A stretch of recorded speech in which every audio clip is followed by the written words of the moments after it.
तो बारसा का pre season चल रहा है। 2 मैच हम खेल चुके हैं। एक मैच हमने खेला विसल कोबे के अगेंस्ट इन जापान और दूसरा match FC Seoul, that was in South Korea.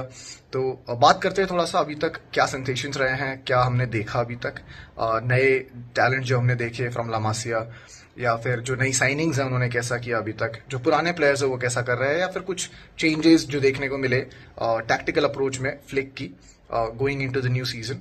चलिए थोड़ा बात करते हैं उस बारे में। सबसे पहले मैं बात करूंगा ला मासिया के टैलेंट्स की। दो स्पेसिफिकली जो मैंने 2 प्लेयर्स को ऑब्जर्व किया और मैं इंप्रेस्ड हुआ उन 2 प्लेयर्स से। एक है लेफ्ट बैक पोजीशन में Jofre Torrents, excellent player, I think one for the future. बहुत सारे फैंस आर एक्साइटेड कि we got a new Balde, but ऐसा अभी तो है नहीं, he is far from that. पर बहुत यंग है, has a lot to learn and he can deliver. At least ball control, ball को प्रोग्रेस करना, crossing is much better than Balde by the way. Balde is not very good at crossing, he is probably the weakest point that he has. लेकिन Jofre seems to be better than him उस चीज के ऊपर। पर अभी भी if we compare to Balde, even Gerard Martin, देखो Gerard Martin के अपने फ्लॉज हैं, गिवन अ चॉइस हमको वो नहीं चाहिए आज, लेकिन to replace him with Jofre Torrents वो भी अभी नहीं हो सकता है। तो अभी I think going into the new season Flick will still prefer Balde और Gerard Martin instead of Jofre Torrents, but a good player to watch out for. Second La Masia player जो एक्साइटिंग लगा मुझे वो है draw Hernandez, जिसके बारे में काफी टाइम से थोड़ी थोड़ी बातें होती हैं फ्रॉम ला मासिया कि एक एक्साइटिंग टैलेंट है हमारे पास। And he is very similar to Pedri in terms of कि वो बॉल को कैसे प्रोग्रेस करता है, प्रेस टाइट एरिया से कैसे निकालता है, और पासिंग रेंज अच्छी है, फास्ट है बॉल के ऊपर, और एक बहुत अच्छा गोल भी किया उसने विसल कोबे के अगेंस्ट। तो एक्साइटिंग टैलेंट है, बट अगेन अभी is not ready to step in to the first team.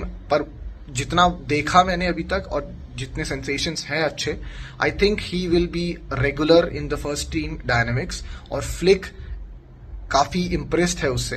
तो वो don't be surprise to see him, जो फर्स्ट टीम के ट्रेनिंग सेशंस हैं वो उसमें आते रहेगा। And I think we have a very good player for the future. बात करते हैं न्यू साइनिंग्स की। जॉन गार्सिया, कोई टैलेंट में डाउट नहीं है। हम जब साइनिंग हुई थी आई वाज एक्सट्रीमली हैप्पी, मुझे पता था कि हमको एक गोलकीपर मिल गया है फॉर इयर्स टू कम, और upgrade over ter Stegen any day of the week. Young है, रिफ्लेक्सेस बहुत फास्ट हैं, एक्सीलेंट विद द बॉल। तो एग्जैक्टली बारसा का जो प्रोफाइल है गोलकीपर्स का, उसमें वो परफेक्टली फिट बैठता है, और उसने 2 मैचेस अच्छे दिए, कुछ अच्छे सेव्स किए, 1-on-1 सेव्स किए। हाँ, हमने फर्स्ट मैच में भी गोल कंसीड किए, हमने सेकंड मैच में भी गोल कंसीड किए। इनफैक्ट 3 गोल कंसीड करना अगेंस्ट एफसी सोल, एक साउथ कोरियन साइड के अगेंस्ट, थोड़े वरिंग फैक्टर्स हैं, बट आई थिंक किसी में भी he did not have any part to play. जो गोल्स हुए बहुत, आई डोंट थिंक कि उसको ब्लेम कर सकते हैं उस चीज के लिए, पर उस डिफेंस पे हम लोग आएंगे बाद में। Marcus Rashford, I think marquee signing बोल सकते हैं उसको। बड़ा प्लेयर आया है हमारा इस टीम में फाइनली कोई तो, पर बड़ा प्लेयर इज यहाँ पे सब्जेक्टिव स्टेटमेंट है, क्योंकि if you ask Manchester United के फैंस को, देल से कि हमने इट्स अ गुड रिडेंस, उसको पीछा छुड़ा के उनको लग रहा है कि अच्छा है, क्योंकि हिस्टोरिकली उसके डिसिप्लिनरी इशू रहे हैं, ये प्रॉब्लम उसके साथ रही है। तो आई थिंक जितना अभी तक मैंने देखा उसको 2 मैचेस में, इवन दो उसने बहुत ज्यादा नहीं खेला, बट वो स्पार्क है, वो टैलेंट दिखता है पिच के ऊपर, मतलब वो अनडिनाइबल है।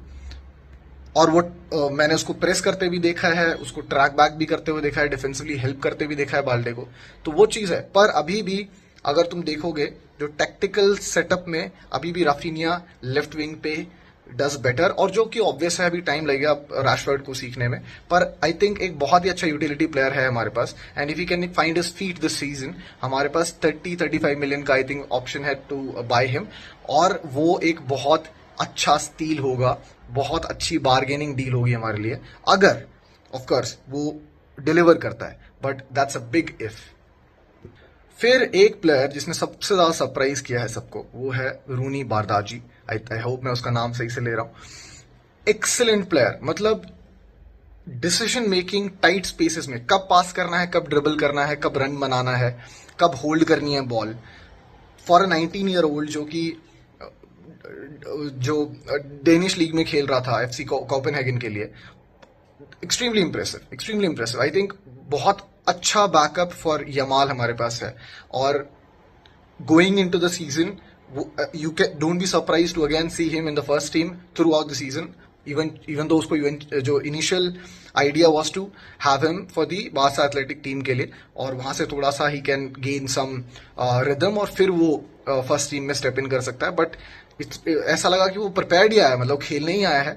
और हांसी फ्लिक भी इम्प्रेस्ड है उससे, and I think it will be extremely difficult for Hansi Flick to ignore him. मुझे लगता है वो फर्स्ट टीम का पार्ट रहेगा throughout the season, and an extremely exciting player to watch. और 2 मिलियन में तो बहुत जबरदस्त डील मारी। जहां तक पुराने प्लेयर्स की बात है, लास्ट सीजन जो हमारे पास थे, सबने ऑलमोस्ट वहीं से स्टार्ट किया जहां पे हमने खत्म किया था। सब लोग बहुत अच्छी रिदम में दिखे। Pedri as usual master class drop करते जाता है। ऐसा लग रहा है उसके लिए 8 की rating is the minimum now.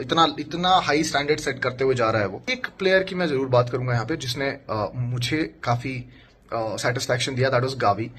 Gavi का एसीएल इंजरी के बाद उसका वो लेवल नहीं देखने को मिला हमको लास्ट सीजन भी। He was struggling to get minutes, पर फ्लिक को पता है the kind of talent Gavi has, वो क्या ऑफर कर सकता है। और थ्रू आउट तुम देखोगे फ्लिक ने उसको सपोर्ट किया है हर चीज में, and he believes in him. और ये चीज अब धीरे धीरे देखने को वापस से मिल रही है कि वो जो ट्रस्ट है वो गावी में अब जो है फ्रूटफुल दिखने लगा है। ये 2 मैचेस में तुम देख सकते हो उसकी टैकलिंग, उसकी प्रेसिंग, वो इतना रिलेंटलेस, जो इतना लगा रहता है बॉल को वापस लेने में, इंटरसेप्शंस और बॉल को होल्ड करना, डिस्ट्रीब्यूट करना, गेम को डिक्टेट करना, वो क्वालिटीज वापस से उसकी देखने को मिल रही हैं। And I am extremely excited about that, क्योंकि उस प्लेयर को लेके मुझे बहुत बुरा लग रहा था पिछले सीजन में। लग रहा था कि जो गावी एक जो पोटेंशियल था वो हमने खो दिया शायद से। वो एक बहुत गलत टाइम पे उसके करियर में उसको इतनी खराब इंजरी हो गई है, और अब वो शायद ना वो प्लेयर बन पाए दोबारा जो था।